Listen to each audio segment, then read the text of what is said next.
The twin suns of Alaris Prime dipped low over the ragged hills, their last rays spilling fire across the fractured ground like liquid gold smeared over ancient scars. And in that haunting dusk, where the wind whispered like ghosts across salt-blasted rock, the human named Corin Hale trudged forward, boots heavy with dust and time. He had not come to this backwater world to make friends or change fates. He was a scrapper, a man with one good hand, a pack full of tools, and a rust-streaked crawler that groaned more than it rolled. His purpose was survival, plain and unsentimental, the kind carved out of forgotten ship hulls and the occasional warm meal stolen from a quiet trading post. And yet, as fate would have it, something or someone waited for him atop the next ridge, something that would shatter the brittle routine he had built around himself since the end of the last war. He first heard her voice before he saw her. Soft, quivering, carried by the wind like a leaf that had lost its tree. "Human, are you single?" At first he thought he'd imagined it. Echoes often played tricks on tired minds in the desolate wastes, but then the words came again, urgent, more desperate this time. "Human, please. My mom. She's kind. You have to marry her."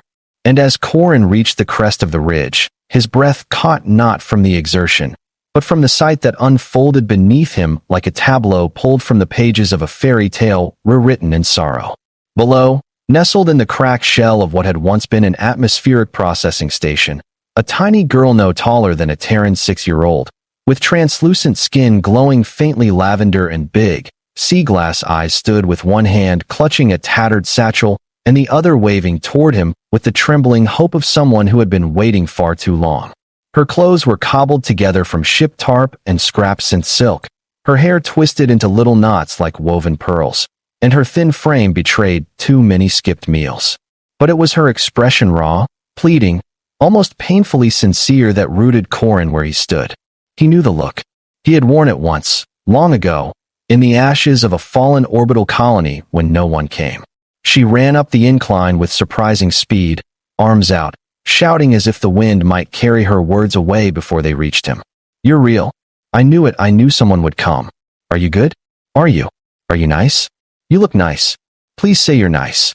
And when she reached him, she stopped just short of touching, her wide eyes gazing up with a mix of reverence and desperation. "My name is Era. My mom is sick. She can't walk anymore. And I can't fix the medicine machine. You fix things, right? You're human. All the stories say humans fix things. So maybe you can fix my mom too. But you have to marry her first. That's how it works for my people. If you help her, you become family. You'll be her mate. Please, please say yes." Corin blinked, mouth parted, struggling between disbelief and amusement, and something deeper, something that tugged uncomfortably at the walls around his heart. He wasn't used to anyone assuming he was a good man anymore, let alone being begged to marry a stranger. But looking into Era's trembling eyes, he realized this wasn't a game or some misunderstood ritual. It was her way of clinging to hope, of surviving by stitching meaning into desperation. "Slow down, kid," he said, kneeling so their eyes met on level ground. "Start from the beginning. Where's your mom? What happened here?" Era gestured toward the collapsed structure below, her little fingers curling as she spoke. "We came here after the war, just her and me. The other ships, they went somewhere else. We were supposed to join them, but something happened to the shuttle, and we crashed here. The station was already old. Nobody lives here anymore. But Mom found a room with power, and she made it warm, and we stayed. At first, she was strong. She caught desert birds and filtered air. She taught me math. But then her chest started hurting, and she couldn't walk right. And the purifier started breaking down. I tried to fix it. I did. But I'm not good at machines. You are, right? You must be. You have metal fingers." Corin raised his left arm, his prosthetic crafted from salvaged battletech, and smoothed over with leather grips. "Yeah, I fix things. But I don't usually fix moms." She didn't laugh. Her eyes only grew wider. "Please. If you don't help her, she'll die. And I'll be alone." That, more than any ritual or alien custom, sealed it for him. Without another word, he descended into the remains of the station, following Era through corridors lined with vines and brittle steel, down past half-collapsed airlocks and rooms where the wind howled like mourning spirits. The room they entered had once been a med bay, its walls rounded and walls etched with faded holographic maps of Alaris's moons. There, on a makeshift cot made of mesh panels and rags, lay a woman whose beauty shone through even the pallor of illness. She was tall, elegant even in frailty, with cheekbones that hinted at noble lineage and a quiet strength in her half-lidded eyes. Her skin, once vibrant, had dulled to a shade of pearl gray. Wires from a sputtering medconsole fed into her arm, and her breathing came with shallow effort. But when she turned her head and saw Corin, she blinked, confused, then murmured, "You're not one of ours." "He's a human," Era chimed, running to her mother's side and hugging her arm. "He came just like in the old stories. He's going to fix everything. And he'll marry you too." That last part made the mother stiffen and cough, and Corin stepped forward awkwardly, waving a hand. I think the marriage thing might be a little premature. Let's start with seeing if I can keep your lungs from collapsing." Her eyes searched him with quiet intelligence, and then she nodded slowly. "If you can fix the environmental stabilizer, I'll be able to breathe again without the injection cycles. They're failing. My name is Aurelia, and I won't make you do anything you don't wish, human. But if you do this, you'll have our eternal gratitude." Gratitude was one thing, but Corin found his hands moving instinctively, unpacking his kit, scanning the flickering core unit, tracing the broken capacitor line that must have snapped when the last quake hit. It was good work, honest work, the kind that kept him from thinking too much. Still, as he worked, he heard Era's voice humming softly from the corner, and he saw the way she clung to her mother's hand, glancing up at Corin with every tool click and console beep. It wasn't just about saving a life, it was about proving the stories were real. That good still existed. That help came, even when it was least expected. Hours passed. Night came. He patched the air exchanger, rerouted the bypass, recalibrated the ion fan to account for Alaris's twin moon shifts. When he finally switched the system back on, the room pulsed with renewed vitality, clean, warm air circulating for the first time in cycles. Aurelia took her first unassisted breath and closed her eyes, a tear slipping down her cheek. "You did it," she whispered. Era gasped, hugging her mother, and then turning to Corin, eyes filled with both childish mischief and hope. "So that means you're marrying her, right?" Corin groaned, wiping oil from his jaw. "Let's maybe talk about that after breakfast." And a bath. And somewhere in the ancient ceiling above them, where dust danced through shafts of starlight, something stirred in the old station's data core, something awakened by the humans' repairs, by the restoration of power, by the heartbeat of life returning to forgotten halls. Unseen by Corin or the two alien survivors he had saved, the walls blinked with faint runes, and the whisper of long-dead machinery echoed a phrase in an old dialect. "Protocol, airline integration, activated." Something had begun, something ancient, something that went far beyond marriage customs or lost tribes. And Corin Hale, the loner, the scrapper, the man who never meant to be a hero, had just stepped into the center of it. From "Protocol, airline integration, activated," Corin didn't hear the whisper of ancient code echoing through the station's walls. He didn't see the dim pulse that throbbed behind rusted panels, or the way long-dead conduits surged with faint light in response to his touch. What he did see, however, as he sat down on a creaky storage crate and let the ache in his muscles sink deep into the marrow, was Era asleep against her mother's side, tiny fingers curled around one of Aurelia's, and her expression finally at peace. It wasn't the look of someone who had merely survived another day. It was the unspoken relief of a child who no longer feared waking up alone. Aurelia, for her part, kept stealing glances at him between shallow breaths, as though trying to make sense of the man who had just rewired her salvation from a bundle of scrap and a tool kit older than most fleets. "You're not military," she said finally, voice soft but clear now, the stabilizer's filters doing their job. "Not with that walk. Not anymore, at least." "Used to be," Corin admitted, his eyes watching the night beyond the open hatch where the wind stirred broken dust and starshine. "War's been over years. Or so they say." Aurelia nodded. "War ends, but the echoes keep ringing." She paused, studying him. "Your hands. They know what to do. You're more than just a fixer. Who were you before?" He gave her a tired smile that didn't reach his eyes. "Someone who's buried too many names to bother telling his own." Then, after a beat, added, "But the little one called me human enough times that I might as well stick with it." Aurelia allowed a small smile at that. She believes in stories. My people raised our young on tales of humans wanderers from a death world, builders of miracles, monsters of war, and protectors of peace. She thinks you're the answer to all things broken. Corin exhaled through his nose, leaning his back against the wall. I'm not. I'm just the guy who stumbled onto a hill and got ambushed by a kid with matchmaking plans. For a time, silence stretched between them, not uncomfortable, but heavy with things unsaid. The wind outside howled against the crumbling structure, and somewhere deeper in the station, power conduits hummed back to life one by one, subtle and steady. Then, quietly, Aurelia said, "She's not wrong. You did fix us, even if only for a while." Corin glanced her way, saw how her eyes lingered not on him but on her daughter, and how the fading weakness in her limbs was already losing ground to the returning strength of clean air and hope. "You'll be okay now," he said. "I repaired most of the core. With a few more tweaks, this place could even be livable. Might even bring the solar arrays online tomorrow if the wind cooperates." But Aurelia's expression shifted slightly. "This place, it's not safe, human." She glanced toward the dark corners of the room where shadow met old tech. This station wasn't abandoned. It was quarantined. Corin stiffened. Quarantine. There's a reason no one came back after the fall of the old alliance. The outer colonies didn't just collapse, they were sealed off. Technology was left to rot. And we were left behind with it. Not by accident.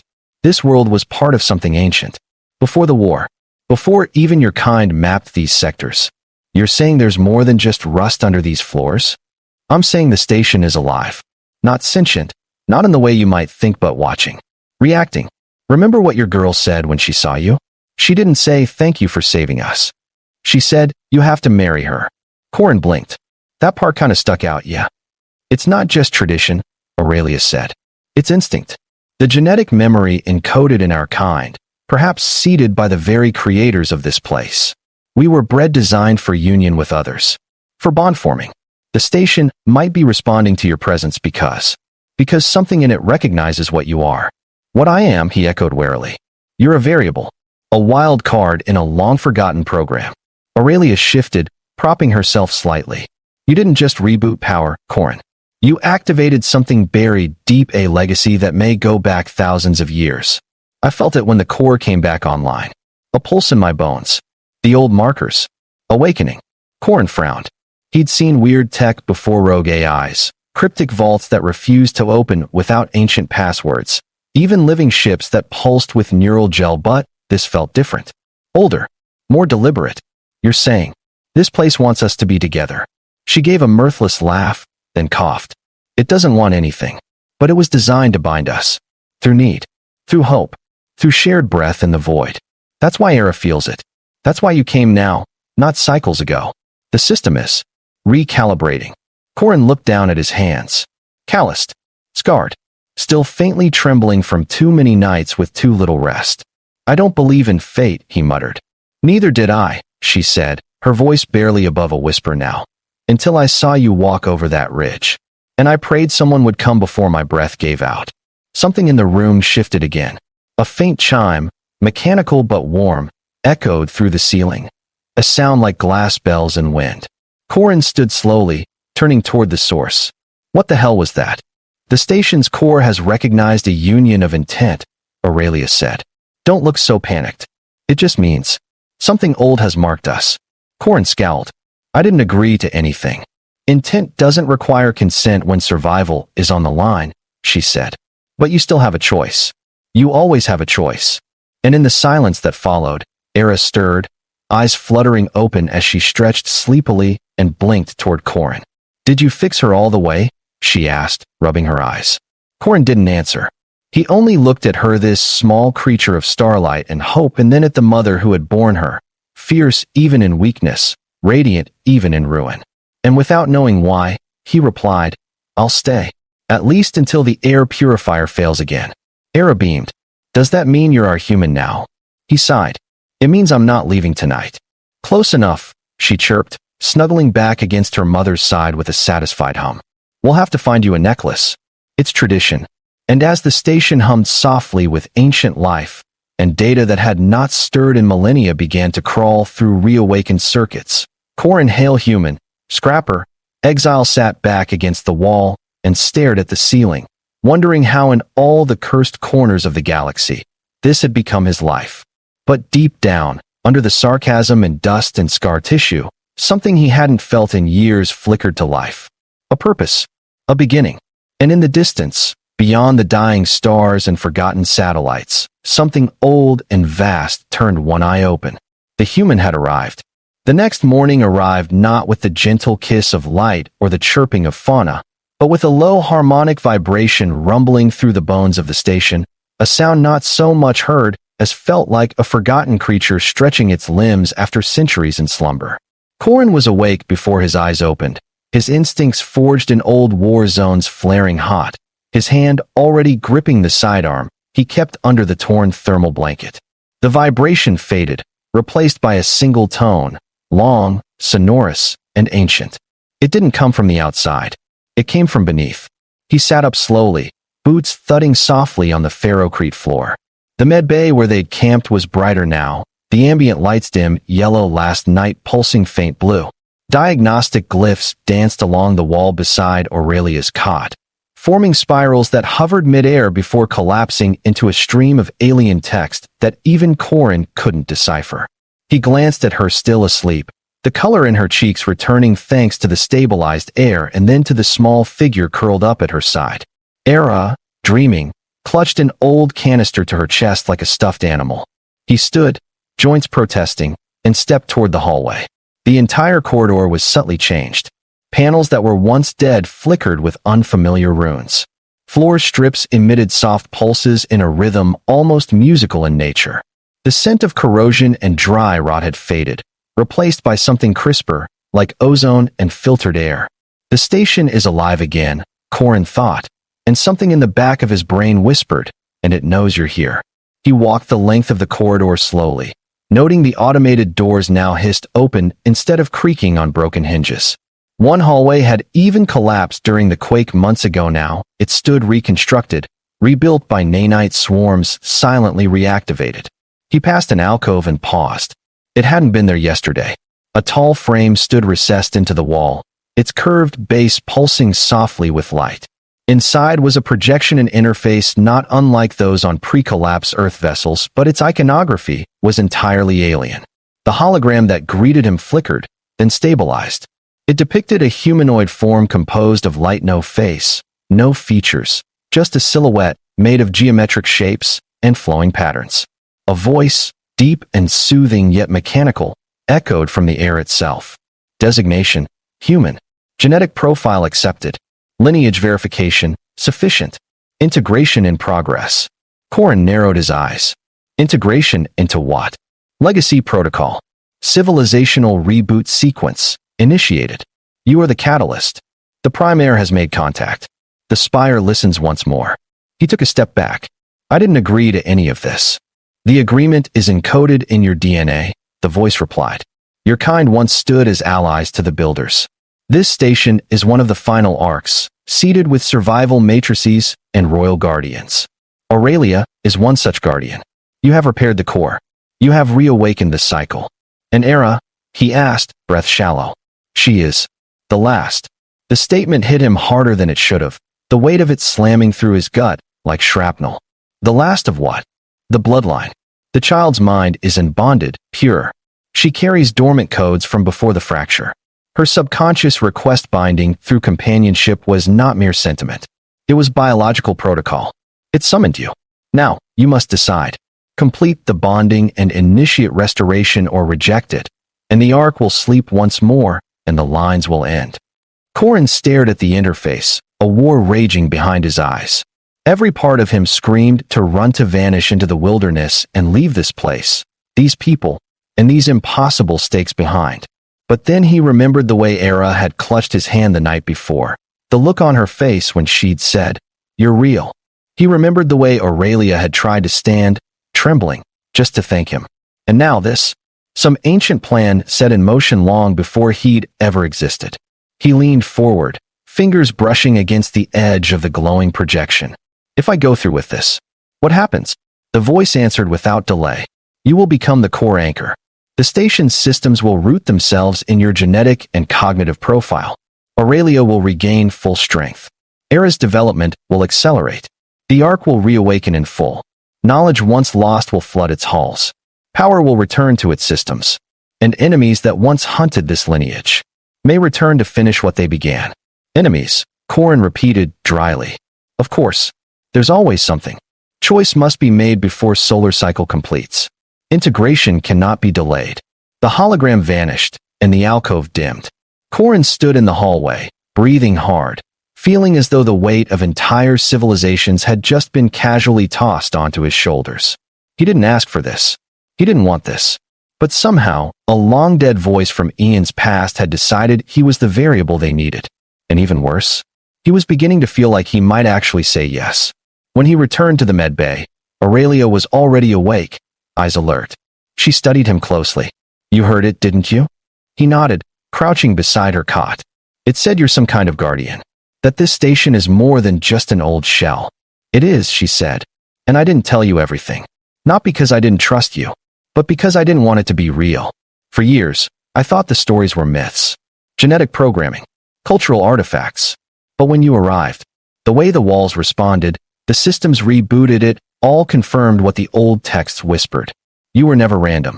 You were always meant to come. He gave a bitter laugh. I'm a guy who wandered in with a broken crawler and a half-charged pistol. That doesn't sound like a chosen one. She placed a hand on his wrist. Her touch was warm now. It's not about destiny. It's about readiness. You could have left us, but you didn't. From the corner, Era yawned and sat up, blinking. You're both being loud, she murmured. Did he say yes yet? Corin glanced toward her, then back at Aurelia. What happens if I say yes? Aurelia's voice was quiet. We become more than survivors. We rebuild. And if I say no? A long silence. Then, we live. Until the systems fail. And then we fade. Corin looked between the mother and daughter, warrior and dreamer, past and future, and felt something crack open in him. He didn't want responsibility. He didn't want fate. But he did want to stop running. For once. Just once. He stood and nodded. I'll do it. Era screamed with joy and ran to hug his leg. Yay, you're my dad now. Corin choked on a laugh, but Aurelia just smiled, something fierce and radiant behind her eyes. Then let the Ark awaken, and let history begin again. And deep beneath their feet, the ancient mechanisms of a civilization long thought lost surged with power, the core expanding, the algorithms rewriting. The human had accepted. The Ark would rise. But far beyond Alaris Prime, something else stirred, something that felt the activation across space and stars. And it began to move. The moment Corin Hale uttered those simple words, I'll do it, a cascade of silent, invisible processes erupted through the buried framework of the Ark like a galaxy unfolding in fast motion. The floor beneath them thrummed with living pulses, not mechanical vibrations, but something far older and organic, like the heartbeat of a vast sleeping creature finally stirred from hibernation. Ancient programs, dormant for epochs, registered his genetic imprint and, in seconds, designated him as the core anchor. Protocols surged to life as walls that had once been mere rusted panels now shimmered faintly with circuitry that hadn't existed yesterday. It wasn't like the reboot of a ship or a base. It was like the Ark had been holding its breath for centuries, and now, finally, it could breathe. From the hallway came a gentle hum, followed by a shift in temperature and color as the ambient light of the medbay deepened into a serene, golden glow. It soothed, reassured, as though the entire station were expressing gratitude. Aurelia, watching in silence, didn't flinch. Instead, she slowly sat upright for the first time in days, aided by nothing more than her own will. Her limbs still shook. Her muscles still bore the weakness of long-term strain, but the improvement was undeniable. The stabilizers that once sputtered like dying lungs now hissed with fresh vigor. Even her voice when she spoke carried more strength. It's begun. We've bound to the spire. Spire? Corin asked, wary but alert. Aurelia reached behind her and activated a console that had been inert since his arrival. A panel slid open, revealing a long-forgotten display-etched glass and projection emitters older than any tech he'd ever seen, even during his military years. A star map bloomed into existence, outlining a lattice of systems that stretched like a web across space. "This station is one of 7, she said. 7 arcs, each placed strategically in this spiral arm of the galaxy. Each one meant to preserve fragments of knowledge, culture, biology, everything after the collapse. Alaris Prime was the last arc to remain in stasis. The others," she paused, "either activated long ago, were destroyed, or worse, never found their anchors." Corin's eyes narrowed as he studied the points of light. Each arc was linked by ethereal, glowing lines, pathways of influence or communication. But in the center of them all, pulsing steadily, was a massive structure labeled only by 3 alien glyphs. Aurelia translated aloud, "The Spire of Renewal." "What is it?" he asked. "The Spire is the root network. The arc core. A structure as large as a moon, deep in the Halon Rift Nebula. It's the true seat of the architect's design, where the consciousness of the builders was sealed, waiting for the chosen catalyst to reawaken the chain of reclamation. Now that you've accepted, the signal has begun transmitting again. The Spire knows. And that means others will know too." "Others," he echoed. Aurelia turned toward him. "I'm serious. The ones who ended the builders. They weren't natural enemies. They were made. Sentient counterprograms. Destroyers. They saw diversity and cooperation as viruses to be purged. And once they sense the reactivation, they'll come here. To kill you. To destroy the last heir. And to finish what they started." Corin stared at the map again, lips drawn tight. It was the same pattern repeating no matter where he went. What he tried to escape, the threat always followed. But this time, he wasn't some soldier following orders. He was the linchpin of something that reached far beyond just saving 2 alien survivors. He had willingly stepped into a role that connected the bones of dead civilizations and the hopes of the future. Just fix the purifier, he had thought. And now here he was, part of an interstellar prophecy tied to genetic memory and ancient cosmic architecture. He rubbed the stubble on his chin and gave a short, hollow laugh. "I should have kept walking." "You still can," Aurelia said softly. "But I hope you don't." Before he could respond, a sharp chime rang from the console. New lines formed across the map, red ones drawing attention to regions just outside the system. A blinking alert. The station's ancient defense scanners had detected something. A craft. No, multiple crafts. They hadn't been there a day ago. Era, curious as always, peeked around Corin's side and asked innocently, "Are those visitors?" He knelt beside her and said gently, "Let's hope they're friendly." But he didn't believe it. Not for a second. Aurelia tapped into the visual feed, and static flared before resolving into a view of space above Alaris Prime's atmosphere. Shapes sleek and predatory broke through the clouds like obsidian daggers. 3 ships. Black, angled, moving with the uncanny precision of machines, not life. The station pulsed warning glyphs along the edges of the display. Pattern recognition. Prohibited constructs origin. Unknown. Warning level. Crimson. Constructs. Corin muttered. "Let me guess. Those are the destroyers." Aurelia's voice was grim. "Scouts. Designed to find arc signatures. They'll analyze, report, and if possible, exterminate the anomalous. The full force won't be far behind. So, our housewarming party's going to be exciting." From a console across the room, ancient subroutines began spinning up, old defense systems long inactive now rushing online.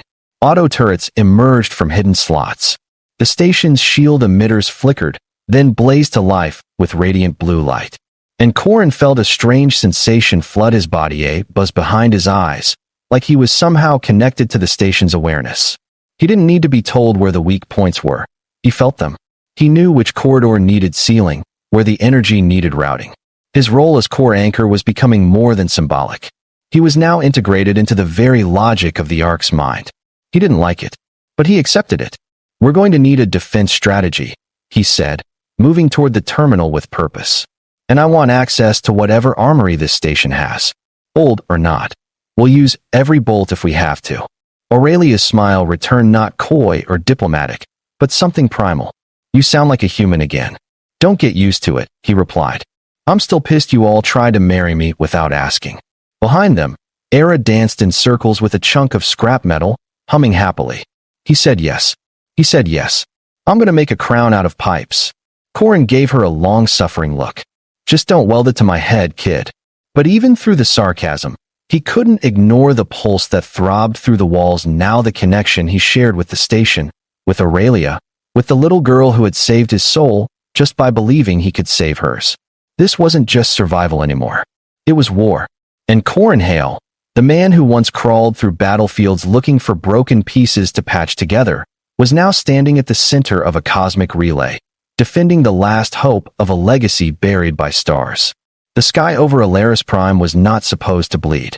And yet, as the crimson veil of dawn lifted away, the atmosphere split open like torn silk to reveal the black daggers of the incoming scout vessels, their hulls gleaming with unnatural sheen, unmarked by culture or language, as though they had no need for identity, only function. They descended without ceremony, without response to hails, their intentions broadcast not through words, but in the sharpened geometry of their formations and the silence of their approach, a silence louder than war drums. Corin Hale stood on the observation deck of the Ark, staring through the curved viewport at the ships streaking through the thin upper atmosphere. His jaw was tight, his eyes bloodshot from a night spent running diagnostics, strengthening the old station's shields, and uploading himself deeper into systems that now referred to him not just as Anchor, but as Prime Override. He didn't know how he'd become this just days ago. He'd been a wandering mechanic who survived off stolen rations and cannibalized tech, but now the very bones of a civilization bent to his will. Not because he was chosen, but because he had chosen. The distinction mattered more than he realized. "They're faster than I expected," Aurelia said, entering quietly. She wore ceremonial robes now, pulled from a storage locker deep within the sanctum, fabric layered with encoded runes and threads that shimmered faintly like starlight. She moved like someone who knew her role had finally caught up to her. "They didn't come to negotiate," Corin said flatly. "And they aren't sending messages." "They are messages," she corrected, standing beside him. "Sentinels. Probes. Each one exists to mark a spark and extinguish it. The moment they detected your bonding to the Ark, they turned. How long do we have before the main force arrives?" "Unknown," she replied.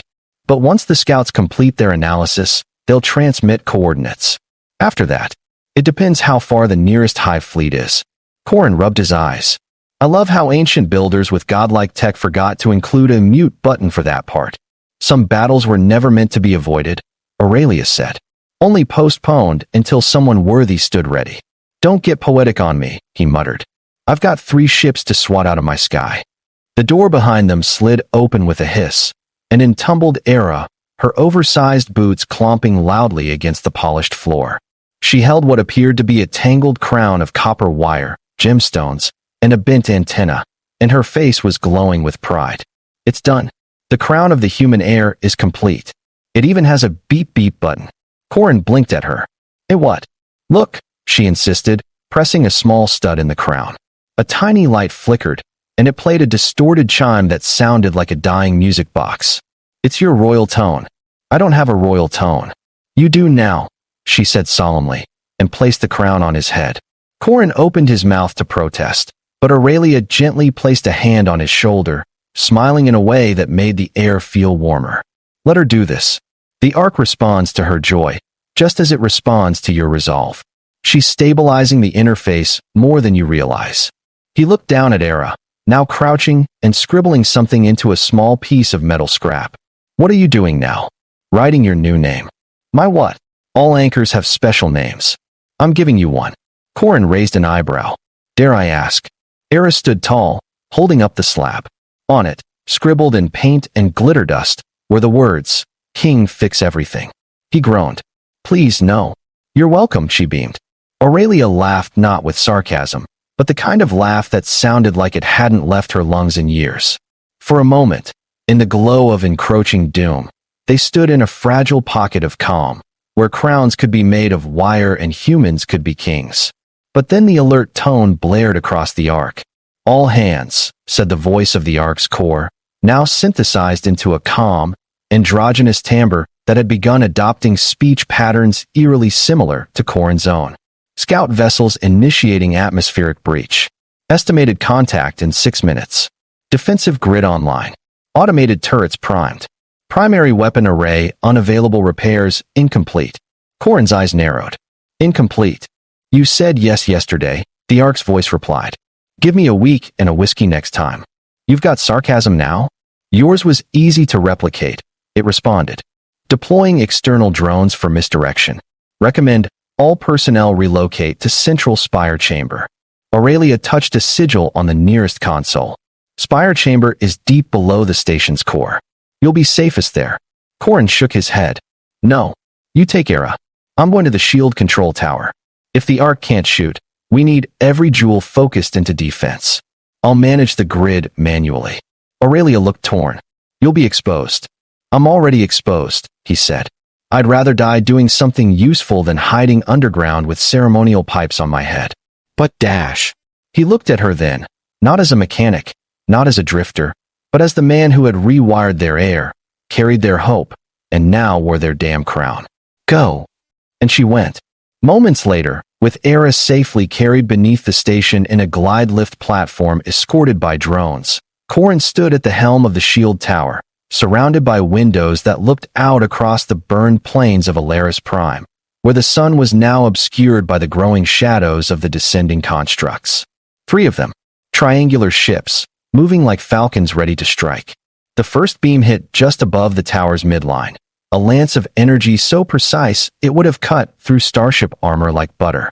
But the newly rebooted arc shields held barely. The outer plating flared, turning that beam into a shower of radiant sparks that exploded harmlessly into the clouds. Corin shouted commands into the interface.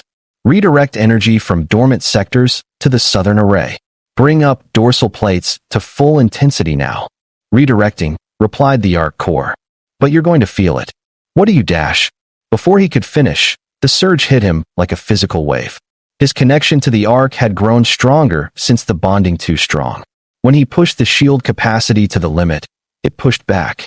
Images flashed through his mind: schematics, threat analysis, historical records from a civilization he didn't know but was now part of.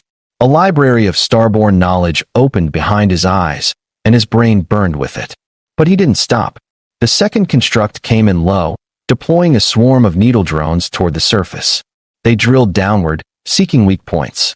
Corin saw them through a feed and snarled, gripping the control interface. Reactivate auto turrets on layer 4. Engage seeker mines. Now. Outside, the valley lit up with fire as dormant weapons systems sprang from the ground like reborn gods of war, shredding the incoming drones into ribbons of black smoke. The third ship changed tactics. It didn't attack the Ark. It began broadcasting. The signal wasn't meant for the Ark. It was meant for him. Analysis, whispered the Ark core. Foreign code attempting to penetrate neural overlay. Corin doubled over. The voice from the ship flooded into his mind like ice water. Not words. Images. Visions of ruin. Of dead worlds.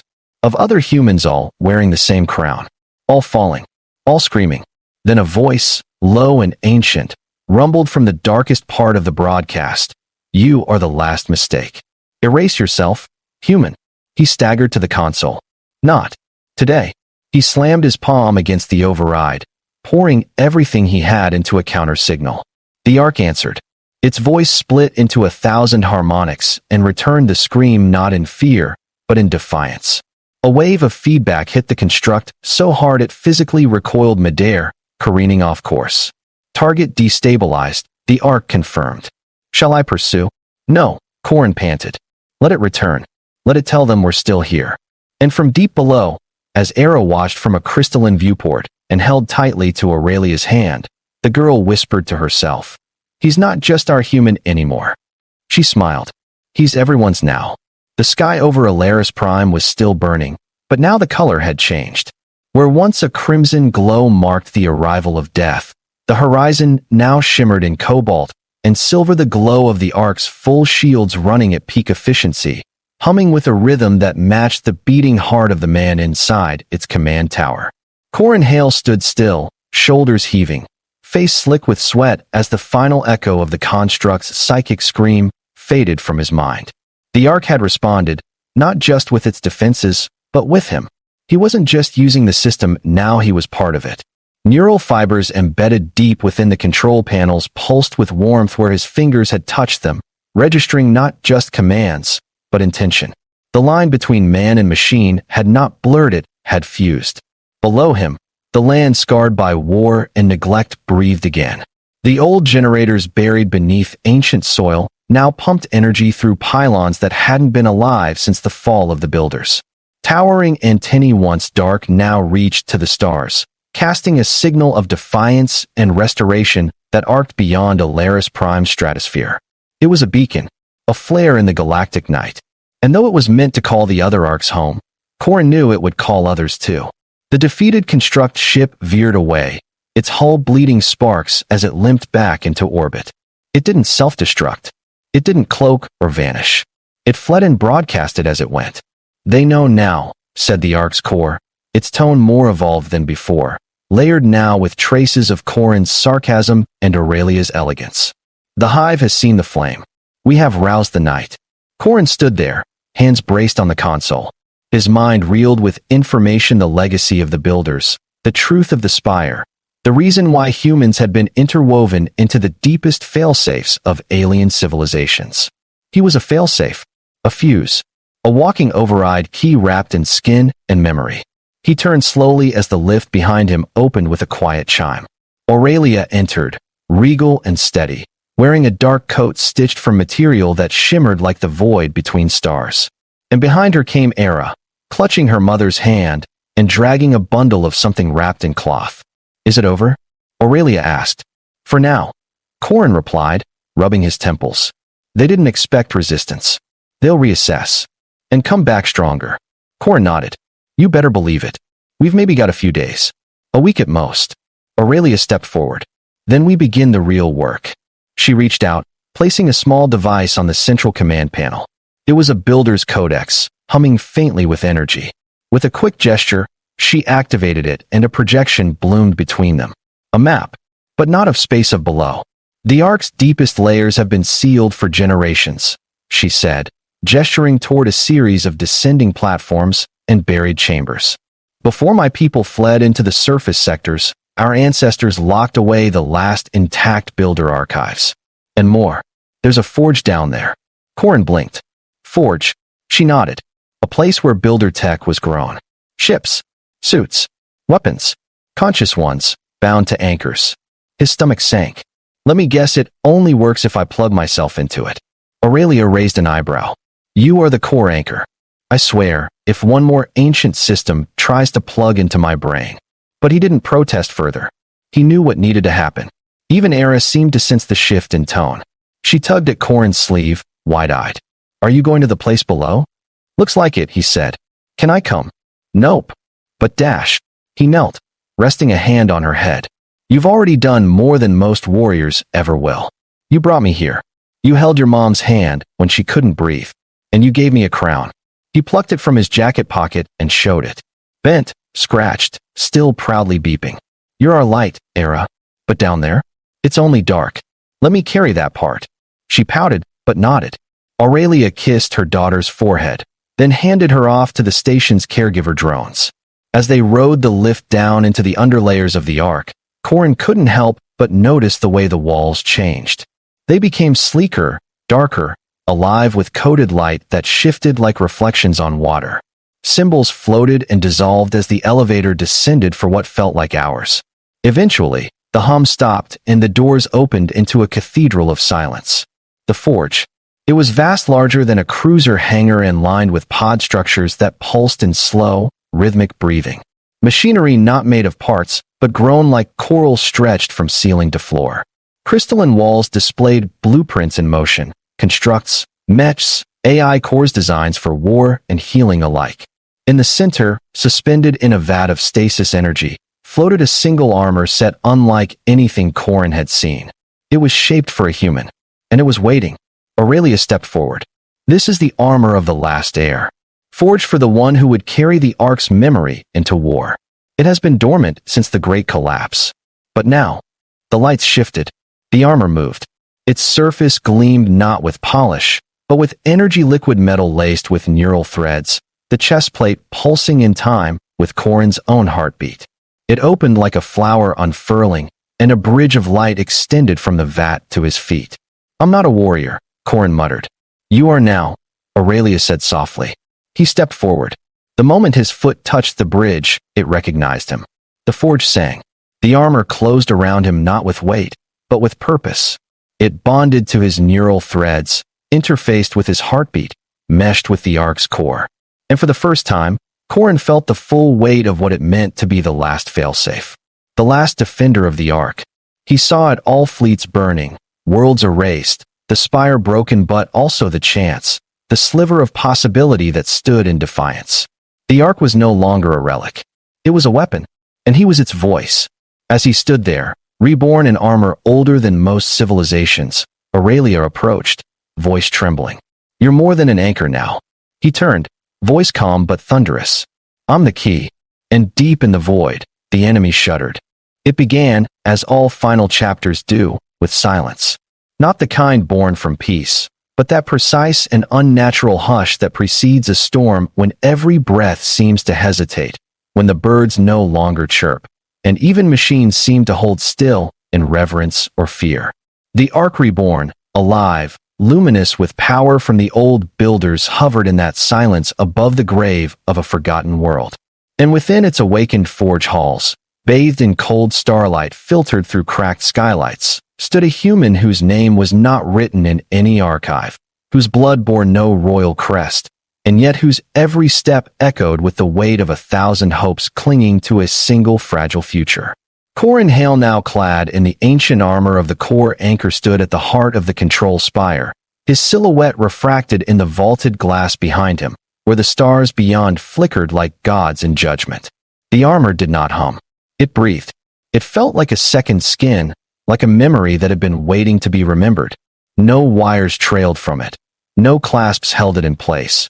Yet it was part of him now, forged not from steel but from purpose. His eyes, once tired and hollow from years spent wandering broken worlds, now blazed with strange light, each blink sinking to pulse rates, sensor readings, and energy thresholds that spanned the entire Ark.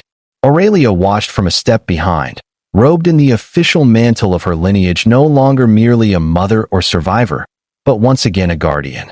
Yet, even in the solemnity of that moment, her gaze flicked not to the warships approaching or the terminals streaming data, but to the small child gripping her hand with fragile strength. Era, no longer coughing, no longer starving, stood tall in a homemade tunic stitched from scavenged scraps and hopeful dreams. And her voice, as it rang out across the command deck, cracked the tension like dawn cracking night. "Will he come back?" Aurelia knelt, brushing a strand of pale hair from her daughter's face. "He's not going anywhere, my light. He is part of the Ark now, and the Arkansas is our home. But the ships are coming," Era said quietly, her lip trembling. "And they're really big this time." Yes, they were. As the deep-range scanners unfurled their solar-sheathed petals towards space, they captured the image of what even the builders had feared. A hive fleet. Not mere scouts, not automatons, but the living algorithmic arm of extinction ships that were alive in the most terrifying way, constructed from harvested matter, clad in black bone metal, each vessel a cathedral to annihilation. There were dozens, hundreds, perhaps, each larger than any civilian colony ship, each moving not with thrust, but with intent. They approached not in haste, but certainty, as if the universe itself had demanded the death of the last Ark, and these were its enforcers. And yet, in that silence, Corrin stood unmoved. "Ark," he said, voice deep and calm. "Activate neural dispersal fields. Prepare phase-light javelins for surface-to-void projection. I want shield harmonics at full spread. Let them see our pulse before they taste our sting." "Confirmed," the Ark replied, its tone now a perfect blend of his own grit and the Ark's ancient wisdom. "Anchor. Node. Power levels at 89%. Forge systems locked in. Structural nodes sealed. We are ready." Corrin turned to Aurelia, his breath forming a mist inside his helmet's visor, despite the internal regulation. "I need you to keep her safe." She nodded. "We're not leaving your side." "Not negotiable," he said, stepping toward her, placing a hand on her shoulder. "You carry the memory of this place. I carry the fire. We both matter, but one of us needs to live long enough to teach the stars what it meant to hope again." "And what about the promise you made?" she whispered, suddenly no longer a warrior, no longer a guardian, but a woman whose lips trembled with the echo of something far more fragile. "I haven't forgotten," Corin said softly. "You saved me before I knew I needed saving." Behind them, the countdown began. Hive contact in 8 minutes. In the depths of the ark, mechanisms long dormant shivered awake. Turrets extended like the arms of titans. Drones that hadn't flown since the last solar cycle lit with pale energy and took formation above the plains. The ark became a living star fortress, and at its heart, the last human warrior of a dead alliance stood against the end. When the Hive fleet finally arrived, they came not as a storm, but as a judgment. Their lead ships emerged from fold space like blades breaking through fabric-long, thin crescents that shimmered with internal lightning. One opened, blossoming into a strange organic bloom, and from its center emerged a voice no language, no diplomacy, just pure thought, projected as an assault. "Return the child. Return the source. Burn the vessel. Purge the chain. End the dream." Corin's reply was a single phrase. "Come take her." And with that, the sky cracked. The ark's central javelin tower rebuilt with the forge's breath fired. A bolt of compressed plasma lattice light screamed into the void, carving through the forward ship like a knife through smoke. The Hive didn't react with fear. They simply adapted.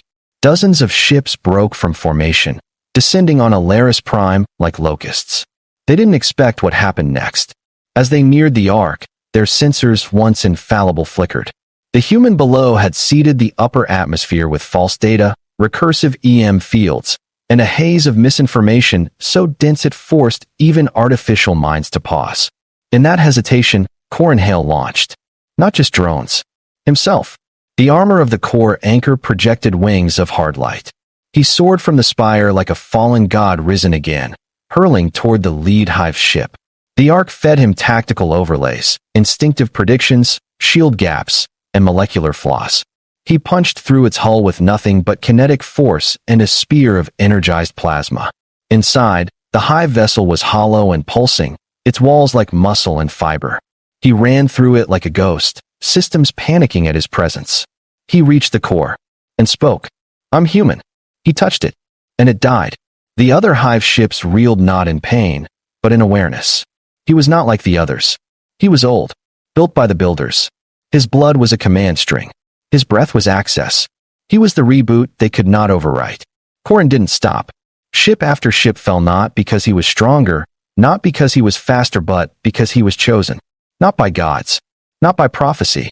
By a little girl with stars in her eyes who had whispered, "Please marry my mom." That had been enough. And as the last of the Hive fleet broke and scattered like ash and wind, the ark stood victorious, not untouched, but undefeated. Back on the surface, hours later, the station had gone quiet again, not the dreadful quiet of endings, but the soft calm of aftermaths. Era ran across the metal floor of the observation deck, her laughter like birdsong. In her hand, she held a freshly made crown less tangled than the first, polished, even glowing faintly. Mom, he's coming." Aurelia looked up from the console, smiling.